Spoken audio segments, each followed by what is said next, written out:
ఇప్పుడు ఈ నిరుద్యోగులను ఎందుకు అక్రమంగా అరెస్ట్ చేస్తారు? వాళ్ళు ఏదైనా పిలుపునిస్తే హౌస్ అరెస్ట్ లేకపోతే పోలీస్ స్టేషన్ తీసుకుని మొత్తం నిర్బంధిస్తాం. ఏం చేస్తలేరు. గతంలో కేసీఆర్ అది చేసి మీరే చేస్తారని మీరు కూడా ఇట్నే చేస్తున్నారు ప్రచారం జరుగుతావు.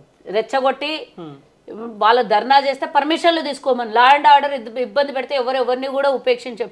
ఎందుకంటే అక్కడ జరగరాంది ఏదైనా జరిగింది అని అంటే రేపు పొద్దున లా అండ్ ఆర్డర్ కంట్రోల్ చేయించాలి ప్రభుత్వానికి అని మీరే తిడతారా?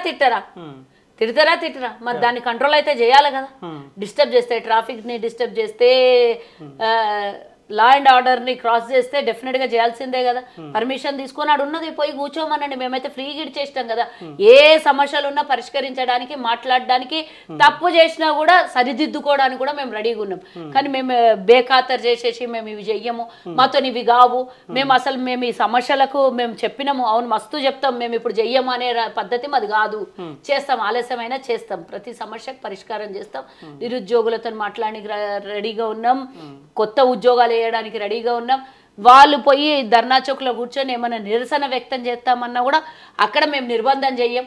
వాళ్ళు పోయి వాళ్ళ సమస్యల గురించి మాట్లాడుకోవచ్చు, దేనికైనా స్వేచ్ఛ ఉంది.